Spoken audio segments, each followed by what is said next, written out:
If we want people to be interested in politics, to vote, to participate, we need to show them that the doors are open. For some, language in politics isn't always so easy to follow or understand. One Manitoba minister is calling for this to change, both for politicians and for Manitobans, so everyone can understand what's happening in the province.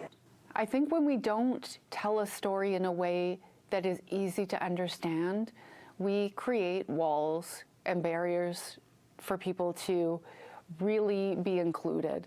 And I think if we look historically at different systems around us, in some ways that language is intentional. It was only for a certain kind of person, a certain class of society. And as we move forward, I think those times are changing. MLA for Southdale and Manitoba's Minister for Advanced Education and Training, Renée Cable, says it's important that her work and work done by the provincial government stay accessible for Manitobans. This includes making sure language is easy to understand. In politics, we use words like legislation instead of law.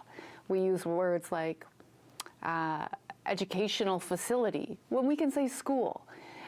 So a good part of learning that I wanted to be a part of this was learning how to decode that language. A lot of problems that constituents encounter are very complicated, and they're only able to elaborate it in their native language. First-generation immigrant Chris Ontong, who is the host of vodcast Barangay Canada, says it's especially important for immigrants to be able to understand what's happening in their communities. Immigrants actually want to know what's going on around them. But of course, they're very busy trying to make ends meet.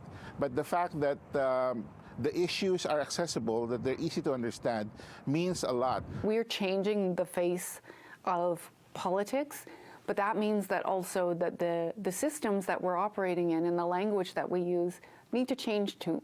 Cable says many of her colleagues who are multilingual rely on each other to help make their work accessible to different communities.